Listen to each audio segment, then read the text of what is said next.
ইন্ডিয়াতে প্রাইভেট মেডিকেলে এক শিক্ষার্থী ভর্তি হতে আসছিল। তো ভর্তি হওয়ার সময় সে অফিসে কথা বলছিল যে কত টাকা খরচ হবে। অফিস থেকে আনসার আসলো 1.5 কোটি টাকা। শিক্ষার্থীর পাশে শিক্ষার্থীর বাবা ছিলেন এবং তিনি বললেন, না না, আমি তো মেডিকেলে কিনতে আসি নাই, আমার মেয়েকে ভর্তি করাইতে আসছি। তো বাংলাদেশে যেরকম ভাবে প্রাইভেট মেডিকেলে অনেক খরচ, সব জায়গাতেই প্রাইভেট মেডিকেলে যথেষ্ট পরিমাণে খরচ ইন রেসপেক্ট টু সরকারি মেডিকেল। তো সরকারি মেডিকেলে কেমন টাকা খরচ হতে পারে সে সম্পর্কে তোমাদের একটা আইডিয়া দিব আজকে। তো ধরো তুমি যদি মেডিকেলে চান্স পাওয়ার পরে মোটামুটি ধরো ভর্তির রেজাল্টের 7 দিন এর মধ্যেই তোমার ভর্তি কার্যক্রম সম্পন্ন হয়ে যাওয়ার কথা। সো ভর্তির ফিটা কেমন হতে পারে? ভর্তির জন্য তোমাকে এখানে যেমন ঢাকা মেডিকেল কলেজে হচ্ছে 10,000 টাকা, বিভিন্ন মেডিকেলে 15,000 টাকা এবং একটু যারা জেলা শহরের বা জেলা পর্যায়ের মেডিকেলগুলো আছে সেখানে ডেভেলপমেন্টাল বেশ কিছু খরচ থাকার কারণে সেটা 20K হতে পারে।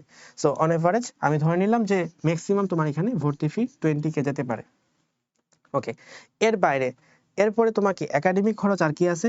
তোমাকে 4টা পরীক্ষা দিতে হবে, অর্থাৎ প্রফেশনাল পরীক্ষা। ফার্স্ট প্রফেশনাল পরীক্ষা, সেকেন্ড প্রফেশনাল পরীক্ষা, থার্ড প্রফেশনাল পরীক্ষা, ফোর্থ প্রফেশনাল পরীক্ষা এবং প্রত্যেকটা প্রফেশনাল পরীক্ষায় 4 থেকে 6,000 এরকম রেঞ্জে খরচ হয়। 4 থেকে 6 একটু কম বলে ফেললাম, 6 থেকে 8,000 টাকা এরকম খরচ হয়।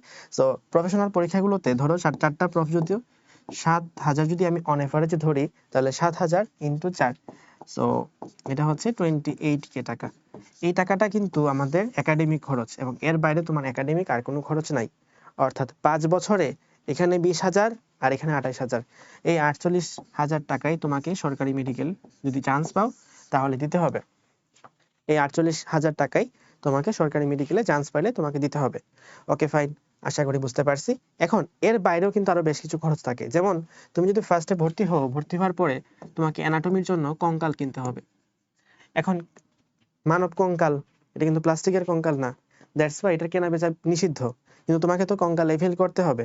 দ্যাটস ওয়াই আমরা বিভিন্ন মেডিকেলের সিনিয়ররা জুনিয়রদের জন্য কঙ্কালকে যেন আমরা শিক্ষার্থীদেরকে জুনিয়রদেরকে ফ্রিতে দিতে পারি, দ্যাটস ওয়াই বোন ডোনেশন একটা প্রোগ্রাম চালু হয়েছে এবং সেখান থেকে তোমরা চাইলে ফ্রিতে নিতে পারবা যদি তোমার মেডিকেলে সেই বোন ডোনেশন প্রোগ্রামটা চালু থাকে।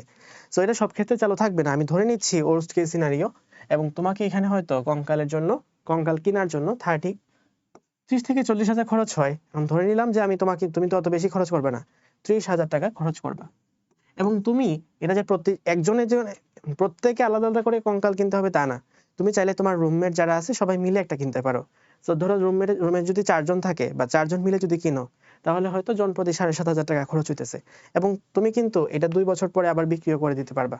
ওকে ফাইন, নেক্সট এর বাইরে তোমাকে কি কিনতে হবে? বই কিনতে হবে। সো বইয়ের মধ্যে গাইড বইও হইতে পারে, মেইন বইও হইতে পারে। তো গাইড বইগুলো অন এভারেজ তোমার এখানে হয়তো 5,000 টাকা হবে সব মিলায়। আর মেইন বইয়ের খরচটাও আমি ধরে নিলাম। এখন ডিপেন্ড করতেছে তুমি আসলে অরিজিনাল প্রিন্ট কিনতেছো নাকি নীলক্ষেতের প্রিন্ট কিনতেছো। নীলক্ষেতের প্রিন্টগুলো হয়ে থাকে ফটোকপি, আর অরিজিনাল প্রিন্ট কিনলে খরচটা একটু বেশি হবে। সো অরিজিনাল প্রিন্ট কিনতে পারো। আর নীলক্ষেতের প্রিন্টগুলো যদিও এগুলো আসলে পাইরেটেড বুক বা বলতে পারো যে প্লেজারিজমের মধ্যে পড়ে, বাট স্টিল অনেকে কিনে। সো এটা হচ্ছে তোমার এখানে আরো 5,000 টাকা খরচ হবে। ওকে, সো এখানে হচ্ছে তোমার 30,000, 5,000, 5,000। ইনিশিয়ালি তোমার মেডিকেল কলেজে ভর্তি হওয়ার সময় এই ভর্তি হওয়ার জন্য 20,000, এখানে কঙ্কালের জন্য 30,000 এবং বইয়ের জন্য 10,000।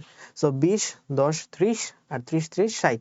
এখন কঙ্কাল তো তুমি আসলে একা কিনবা না, ম্যাক্সিমাম ক্ষেত্রে একা কেনা হয় না, দেখা যায় বন্ধু বান্ধব মিলে কিনা হয়। তো এখানে 20,000, এখানে 10,000, এখানে 10,000।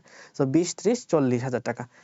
এই 40,000 টাকা যদি তোমার কাছে থাকে তাহলে তুমি মেডিকেল ফার্স্ট ইয়ারের লাইফ অন্তত খুব স্মুথলি শুরু করতে পারবা। এরপরে তোমার কাছে 1.5 বছর পরে এখানে খরচটা আসবে, তখন ফার্স্ট প্রফেশনাল পরীক্ষার জন্য 7,000 টাকা দিতে হবে।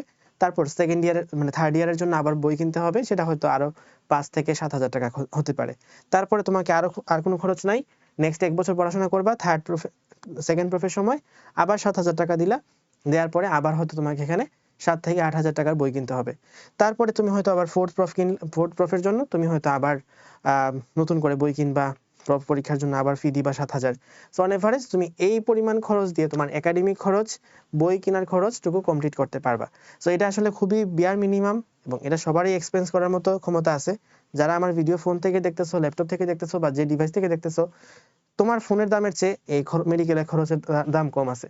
সো দ্যাটস ওয়াই তোমাদের মেডিকেল কলেজে চান্স পাওয়ার পর এফোর্ড করতে পারবো কিনা সেই টেনশন চিন্তা না করে তোমার চিন্তা করা উচিত সরকারি মেডিকেলে কিভাবে চান্স পাবো। আর সরকারি মেডিকেলে কিভাবে চান্স পেতে হয় তা জানার জন্য কমেন্ট বক্স চেক করো।